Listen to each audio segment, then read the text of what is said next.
If you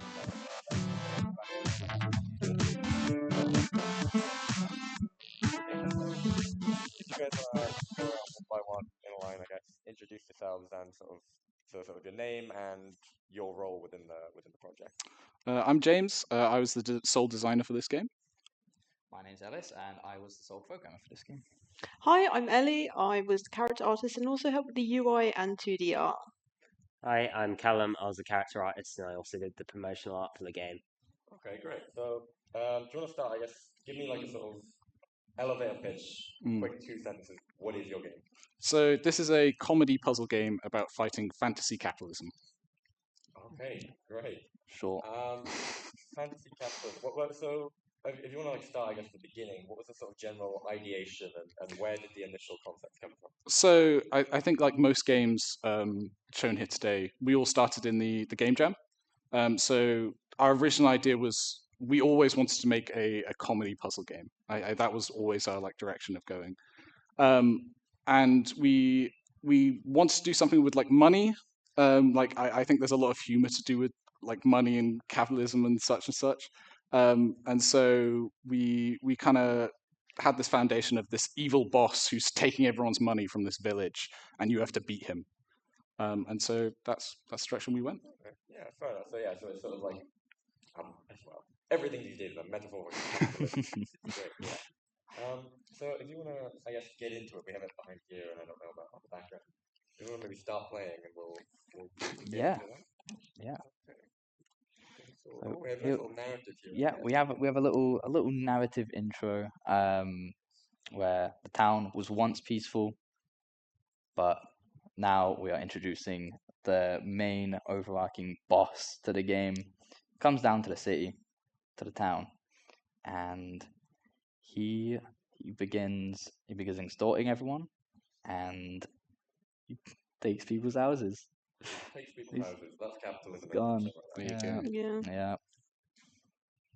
And you are tasked to end it. And here we start off in your bedroom, and you've got swords. I need to not speedrun it, but you are locked in to your bedroom. Dear citizen, I took your house. Sucks to be you right now.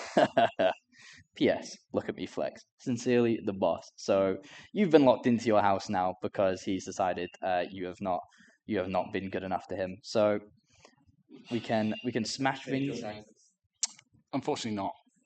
Unfortunately, no. The house has been reprimanded. Yeah. So we also added a lot of breakable, destructible stuff. So this mainly came from our supervisor, who every time we showed him the game, he'd go, "Oh, I want to break something in here. I want this to break. I want this to give me money." And so every room now has something destructible in it, pretty much. So there's me smashing up my own bedroom, but I got 50 coins from it, and now we can exit into the main area.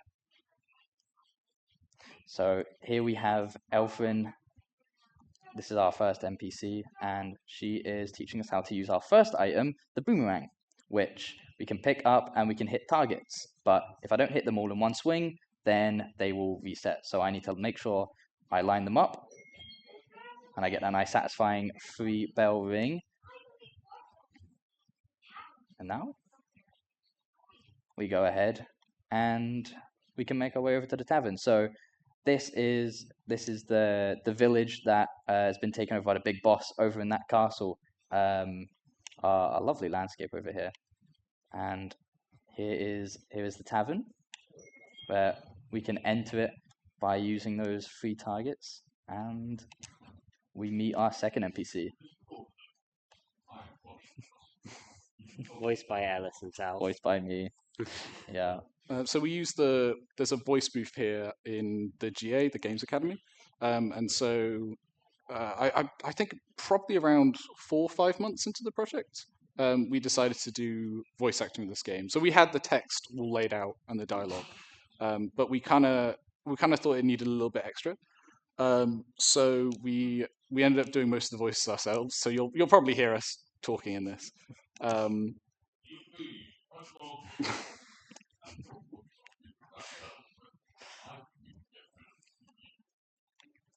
Yeah. It's very like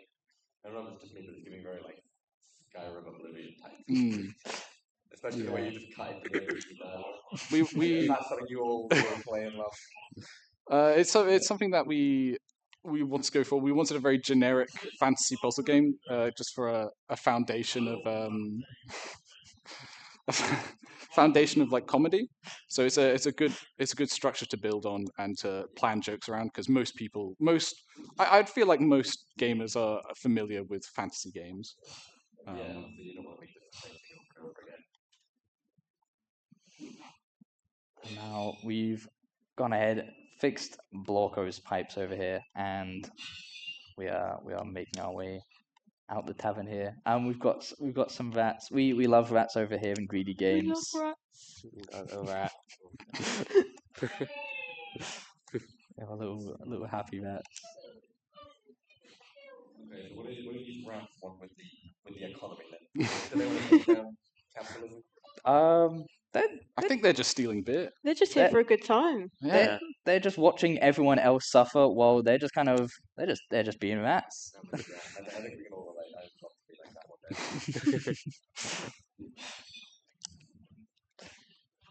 We've got Remember, Ellis, you got to find the golden rats as well. There are do- Yeah, there's 3 three hidden hidden rats. rats. Is there like a bunch of like collectibles and those sorts of things? Yeah. we do indeed. If we were to pause, we get a nice little overview of everything we've collected. So we have only collected 14 vases and no coin cages or busts. There are 3 golden rats at the bottom there, which one of them is sneaking over here in this corner. And So they far, just I poof don't away. think a single player who's come to our stall has found all of them. Oh, Not no, that they I'm have. aware of. They have. They have. They One- have. When did they yeah. find that? Yeah, had about a line of 5 people find them yesterday. What? Yeah. They must With a little bit they of must be snitching. Tails. So we have these little turnable So yeah, spinning wheels for the pipes. a lot of so the puzzle design we have 3 main items that you'll see picked up here. We got the pipes, the boomerang, and you'll soon see like the winch. And so the idea is that as you progress, these mechanics kind of collide, and they kind of combine. Yeah, that just makes like a harder puzzle. But So we have there on the left a pipe puzzle that uses the boomerang to kind of spin the pipes around, just kind of a combination of items. yeah, it's not a game for people just boring in the same puzzle for a time. Then. So I guess where did the sort of idea to go for these puzzles, and I guess specifically these puzzles with the different pipes and the boomerangs and stuff? So originally, I believe it was the first week after the game jam. We all sat together and we talked about what mechanics we'd like in the game, and we settled on 2 at first. So we settled on a boomerang. Our supervisor really loved the boomerang. He wanted everything to be about the boomerang, but we kind of backtracked on it a little bit. And then we had an idea for pipes, so some kind of like position puzzle where you have to rotate things. And then I think about 3 months into the project, we were like, we don't have enough mechanics. And so we ended up getting the winch or the chain item, which you'll see shortly. So I may have skipped out, but who is this little prisoner guy? This is the goblin who we have just broken the bars to let him out, and he now takes his leave through the unlocked That door. doesn't sound good. I'm not sure goblins should be free. We'll see. We'll see. We'll have to see. We'll catch up with him in a bit. So now we have the chain, which allows us to interact with these objects, which are our winch objects. Once you interact, you attach, and as you move, it will start interacting with something. So this specifically is revealing a target, which now allows us to enter this room. And back over here, I completely forgot You almost forgot, Ellis. that we have a little guy sat back here. We have our second golden rat. Are we gonna find all 3 of them? I will I hope so. I will make sure that we get to see all 3 rats, and here's the unlocked door. Special prize. There is no There's a- particular special prize, but at our booth, if you do find all 3, you get one of the little keychains. Mm. So They there's glow in the dark as well. yeah, They've they got glow in have, dark paint. there's a I'm bit. not sure how much we can see that on camera, but Oh. essentially, I think they can. I'll Just explain. pretend. They're not Pretend. endpoints that we have. Mm. So this is one of the harder puzzles in the game. So this kind of involves it involves the winch and the boomerang. If you just pause for a second. So the idea of not actually. The idea is that you want to get all 3 targets in a row, and this mechanic is explained right at the start when you try to time the targets to go in a line. And so this one you have to pull a winch and then move outside of the cage. This normally takes players like a couple of tries. There you go. Oh wow. There we go. Yeah, or you can do it that way. Mm. Yeah, you gotta know the techniques, but yeah, you can. Most of the hardest boomerang puzzles involve you knowing that the boomerang will return to you from where you're standing, which means that you can move. It usually takes players like a couple of tries, but I think usually that's the most rewarding puzzle in the game. You've missed it. I've missed. I have indeed. I have indeed. I'm gonna grab some more coins while we're here. Make sure that we've got enough. But now we can get in here. So you said you could speed run this game in 2.5. Yeah, on keyboard and mouse. I want to take the average. About 20-ish minutes. It depends how good they are at puzzle games. Mostly because if you know the answer, obviously it takes you 10 seconds. But if you're trying to figure it out, it takes a few minutes. Yeah, so when you're designing these puzzles as well, you should have do you want it to be a bit more accessible and a bit more easy to get to keep going to the story, or are you really trying to make your players stick? So it's a bit of a combination of it. So every single month we did like a demo day where we showcased like our current build to some lecturers, and obviously there's a lot of variety around lecturers, like experience within puzzle games. So we often some lecturers got stuck immediately, some lecturers breezed through it in seconds. So trying to find that middle ground. I think the main thing about that like dungeon scene is that 3 of those puzzles are not mandatory. So if players really get stuck, they can just leave and complete the story. But That's sort of like obvious to them, they can see. yeah, so when hopefully, I assume, when they open the winch, the door kind of slowly opens, allows you to go back, and then we get this scene of the goblin burning down a bakery. Yes. Well, and there he is. But let's help these people. Let's help these people reach the arsonist. The short cut-off scream, and he is now on the ground.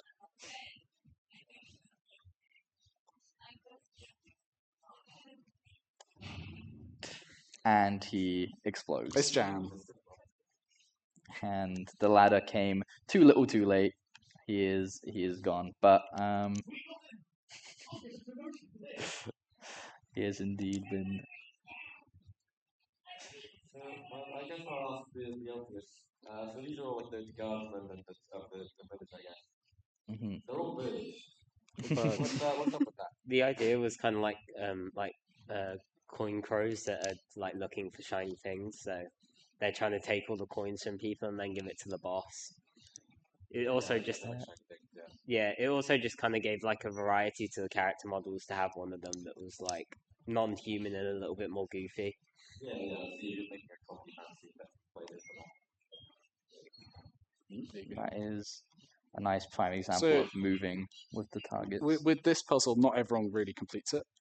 So they don't realize that when it comes back to you, if you move, you can get all 3 targets. But not everyone gets it, and that's fair enough. Usually, once they've played a bit enough of this game, they'll come back to that puzzle, and they'll complete it usually on the 3rd or 4th try. And let's get everything. And now we are going to enter the boss area. This is now the final area of the game. And something that we actually haven't pointed out is the fact that there is indeed 3 things to our sword now. everything gets built onto the sword as kind of just a silly little visual gag of, instead of just collecting them, you are straight up just attaching them to your sword for safekeeping. That's been in the game since the game jam. So that was Yeah. literally one of our first ideas, or our first jokes in this game. Yeah. And that's kind of what sparked all the comedy. Now we have the final boss fight. So as you can see, he's quite angry with us. He doesn't like us disrupting his schemes.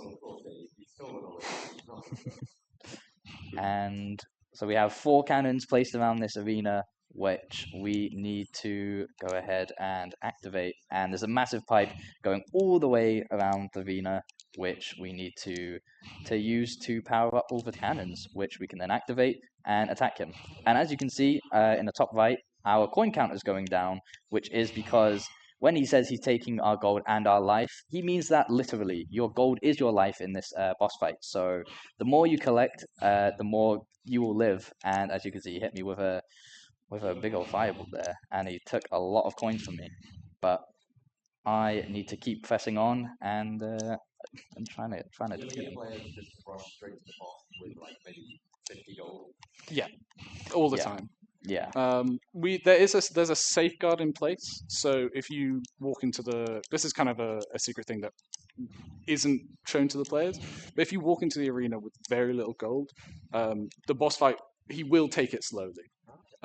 Just so, because we had a player who walked into the boss fight with 10 coins and died immediately, and did that about 20 times before they realized, oh, I should probably get more gold before I go in.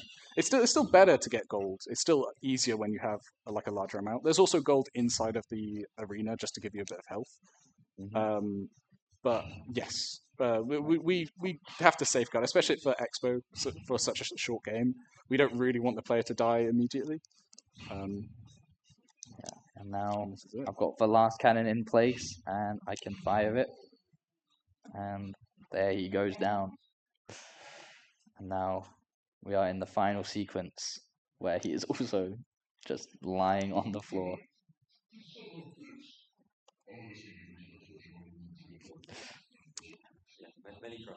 Yeah, just a few. I went on Wikipedia. I went on Wikipedia and found all the money crimes, and that's what he's done. Yeah, he's definitely done more, but we haven't found them yet. He's being conservative with his estimates. And here is all the collectibles that we got. We were almost getting there on everything, but we didn't get all 3 rats. And now the rats are important. And now these are the credits. And we have a little mini game where if you move about, I'm gonna do this on mouse because this is easier. The mouse is not on. That's fine. Do it. There we go. Oh. And now it will just speed up the credits a bit. But there we are in the credits. It was a lovely little playthrough of the game. What was your guys' sort of favourite part in the big part of the I guess I'll start. With mine, it was more tracking like where the player needs to be, what puzzles they need to complete in order to beat the game, and like whiteboxing and stuff. So general designer stuff. But for me, like I love doing that. I love like planning out how the player is supposed to get to A to B, and what obstacles they'll find in the way. For me, I think my favorite part was just thinking of how different mechanics are going to actually work and the ways to make them work. Because as the programmer, I just quite like thinking of all the different ways that you can achieve one single target. And the puzzles were very fun to make. The pipes were a massive pain, but it was the best feeling to get them working because I think they're very cool to just have around the room all the different pipes and to be interacting with them all. It's quite cool. I think my favorite part was the style of the game. Like as an artist, enjoy making like particularly stylized like assets. But my favorite character to make was definitely the rat. I loved making the rat so much. Yeah, I think one of my favorite part was how well our like team worked together. This year, I really wanted to push myself to actually put my ideas more forward on the game, compared to what I did last year. And yeah, our team worked well together. I think I had fun like designing my own characters and the boss model as well. I designed that. So yeah. Brilliant. I mean, I'll say, if it's maybe too much trauma, but is there any sort of parts of the game that maybe were a bit more of a struggle, or took a bit more time than they should? I think at the start of development, we really struggled. I think every time we showed our build to to a lecturer or whatnot, because of the lack of assets in whiteboxing and stuff, the jokes just didn't land. Right? Yeah. The lecturers never laughed. They never smirked or anything. And it only really took until 3 months in where we actually got people who actually got the joke, right? And I think that's the toughest thing, is that you don't know if it's going to work because it's not all there yet. You kind of just need to guess and be like, I think this will be funny. We'll have to see. Yeah. So I think so. It was very nerve-wracking doing playtesting, and people are sat there with like a straight face, and you're there like, are you finding this funny? Oh, yeah, definitely. So give me actually wonder, how long have you guys been working on this? When did you actually start production? Well, there's obviously multiple stages to making games. There's ideation, and then there's pre-production, then there's production, and then there's a bit of polish at the end. This, all in all, starting from ideation, has been starting from about I guess it would be start of October, late September, is when everything started, and up until now, we've been working every time that we get together, every chance that we get off of other modules, we spend it making the game, and I think it's a good project that's come out quite well. So hopefully it was all worth it. Yeah. You all like, Back to I me. guess, happy with the final project, and are you glad it's over? Are you missing it maybe? I don't know. What do you guys think? I think it's a fun project. I mean, it's nice to have like a little break from being working on a game for like pretty much an entire year. But I think for me personally, I could continue working on this game for another year. I think we would obviously have to redo like a lot of stuff and build up from the foundation again. But I did really enjoy working on this. Yeah, I definitely thoroughly enjoyed working on it, and I would happily continue this. But I mean, yeah. What's next for GreedEGames? Is there any more? Is there a pay-to-play too? or There have been talks, like jokey talks, about the pay-to-play DLC. paid, of course. Oh, yeah. yeah, of course. I don't think I think as students we'll probably go our separate ways, sadly. But who knows? We might meet up again, might join the same studio and continue. But I think we're all probably just going to be job searching for the next I few mean, months, yeah, or I hopefully mean, not years. we're definitely all going to keep in touch anyway. Yeah. yeah, So, yeah. we've all been friends for like years. Like me and Ellis have known each other since the first year of college when we did a games design BTEC, which we're all definitely going to keep in touch. Yeah, no, I think that's like, obviously you come here to learn your skills and your talents and your specialisms, but I think one of the great things about working on projects like this is that you just build really good teamwork skills and being able to work really well with, I guess, your friends now, because as you said, you're going off into industry separately. This may be the last chance you'll get to actually make something fun with your friends. So I guess we're running a little bit low on time, so I'll wrap up with one final question. If you want to sum up this entire past year of experiences in maybe one or two words each, what do we have? I'd say it's been really productive. We've like made especially to me for my past like uni years. This has been one of the most like the years that I've worked the hardest, and I have so much to show for it. That's more than one word. Productivity, but yeah. I expanded. Definitely learning. A lot of learning. I'd definitely just say fun. It's been so much fun doing this project. Yeah, it's been good experience. It's been a great experience. Yeah. Okay, well that's actually quite positive. I'm reflecting like you're all at the end of this now. You're not disheveled and tired. Oh, I hate this game. I just want to die. No, that's great that you all came out of this with a great experience. But yeah, thank you guys so much for joining me. Thank you. Thank you. All these Thank you for games having are obviously on the itch.io page for the Games Academy 2025 Expo. Of course, yeah. Are you guys on the social medias if you want to promote those for GreedEGames and Are we? the We games? don't have a designated social media, but it has been Never mind. promoted on the Game Academy one. Yeah. Yeah. If you look on the Games Academy one, you can find it there and on the itch.io page. But other than that, I guess thanks guys for watching. We'll be back with another game very shortly. Thank you guys for joining me. Thank you for having Thank us. you very Thank you. much. Thank you. Thank you.